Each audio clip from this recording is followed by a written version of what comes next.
सलाम दोस्तों, आप सबको जय मसीह की एक और बार स्पिरिचुअल मॉर्सल्स में मैं आपको स्वागत करना चाहती हूँ।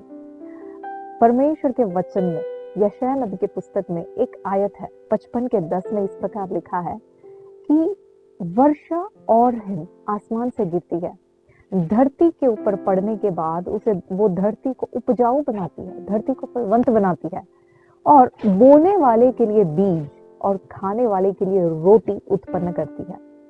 देखिए, जब बारिश होती है और जब भारी तौर से जब हिम पड़ता है तो हमें ऐसे लगता है कि हमारा रूटीन को अफेक्ट करता है। हमें ऐसे लगता है कि काश ये रुक जाए, हम बाहर जा सकते हैं, हमारा काम डेली का काम कर सकते हैं। बहुत अधिक चीजों में ये एक अड़चन के रूप में आती है। हमारे भारत देश में यदि देखो तो साउथ में, नॉर्थ ईस्ट में वर्षा अधिकतर गिरती है। जब वर्षा गिरती है लोगों के अंदर यही लगता है काश ये रुक जाए।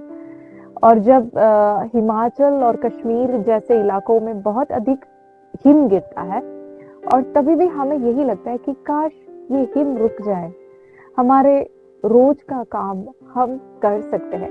आप जैसे देख सकते हैं यहाँ पे कल बहुत अधिक हिम गिरा और बच्चों के स्कूल बंद हो गए, रास्ते में एक्सीडेंट होने लगे, रास्ते में गाड़ियां स्किड करने लगी।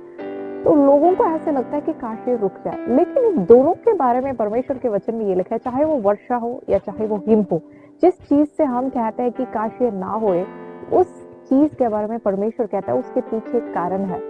वो धरती के ऊपर पड़ने के बाद धरती को उपजाऊ बनाती है। बाहर से जब हम देखते हैं, आप देख सकते हैं, हमें ऐसे लगता होगा कि ये तो धरती को पूरी तरह से बंद करके पूरा सूखापन ला दिया इसने, लेकिन ऐसे नहीं। वचन कहता है बाहर से चाहे सब कुछ दबा हुआ सा लगे, बाहर से चाहे सब कुछ ऐसा लगे कि अब कुछ नहीं होने वाला, अब सब कुछ सूख गया, पत्ते सूख गए ऐसे लगे, लेकिन अंदर भीतर में धरती के नीचे धरती को वो उपजाऊ बनाती है।